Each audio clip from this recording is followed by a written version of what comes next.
It is I, Megatron! Hear me, humans! You're now watching Sarge Productions. Transform and rise up! Yo, what is up, guys? Welcome back to another Transformers video here today, and this is just going to be a follow-up of yesterday's videos where we got the reveal of APELINQ, and a lot of people not only are convinced that no, this is Primal, a lot of people on the flip side have no idea who APELINQ is.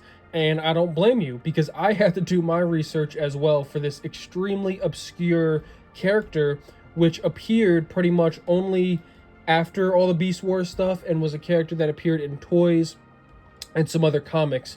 But he pretty much was a retool of Primal. So I'm just going to be reading his bio here on TF Wiki, and then showing you some other pictures and images just to kind of give you a better idea of who APELINQ is.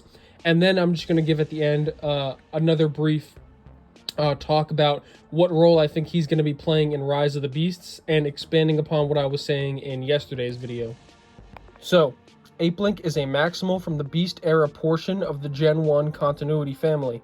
APELINQ was a participant in the close of the Autobot-Decepticon Wars, specializing in scientific research, particularly computer xenoscience, in Cybertron's new peacetime economy.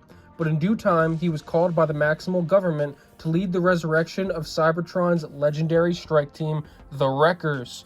Known for his genius battlefield tactics, APELINQ is a bot of ideas who would rather outwit his opponents than destroy them with brute force. His years in research have jaded him against more spiritual thinking.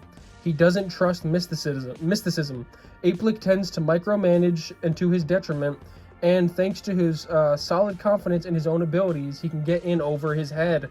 Okay there. APELINQ's scientific endeavors have armed him well. He carries 2 impact maces of his own design, capable of shattering most Vandium-reinforced armor. He is most famous for his Transfer Interlink, an invention that can download digital objects into reality. The limitations of this technology is not yet known, though he uses his abilities to achieve his favorite mode of transportation through the skies on his virtual digiboard. So, obviously, they're not going to be adapting this character one-to-one into the live action. As we can already see, his design is not completely reminiscent of the design we see of him. Obviously, we don't have the best view of a robot mode for him, because he pretty much only appeared in toy form like that. But his robot mode, we'll have to see if we even see him transform in the movie. But one key thing I think is important here is that APELINQ tends to micromanage to his detriment, and thanks to his solid confidence in his own abilities, he can get in over his head. The reason I think this is the most key point here is because obviously we see him squaring up with Scourge, and I believe this is Scourge either in the beginning of the movie. I think this is Scourge in the beginning of the movie, because looking at Scourge, it almost looks like he's his quote-unquote protoform Scourge. Not protoform, but like Cybertronian mode Scourge, because he doesn't look to have any vehicle mode parts on him, and he doesn't look to be any, he doesn't look like the Earth mode Scourge that we see.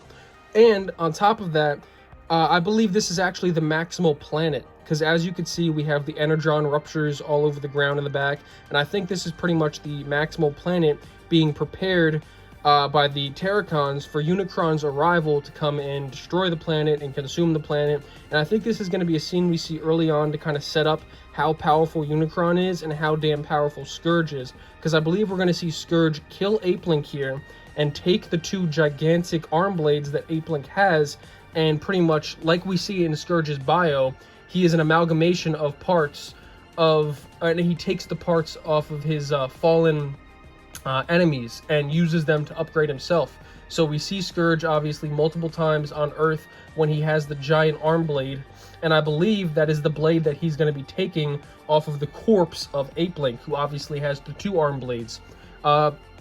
And then just again, to reinforce the idea that people are saying, oh, this is just, there are some people very upset saying, no, this is just Primal, they're Transformers, they can change the way they look, yada yada. Come on now, let's be realistic.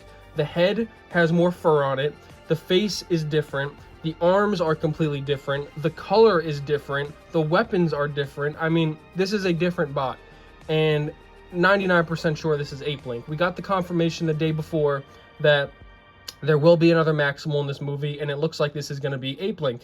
And I mean, I'm pretty positive, as well as you guys are too. I posted a poll yesterday, and resoundingly, APELINQ was receiving the most votes for who's going to die. And it seems like this scene specifically is going to be setting him up to die.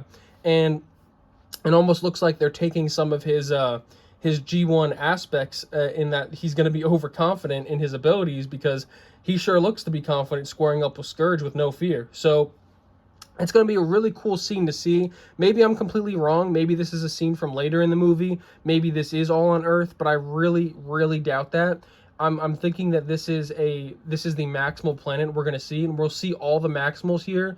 And APELINQ will maybe be the one to make the sacrifice play and stay behind, as the other Maximals are obviously, of course, able to get away. Our main cast of Primal, Rhinox, Airraiser, and Cheetor, they obviously make it safe to Earth. But I think this is where we get the setup of Unicron destroying the world, and this is probably the world we see Unicron coming to in the trailers.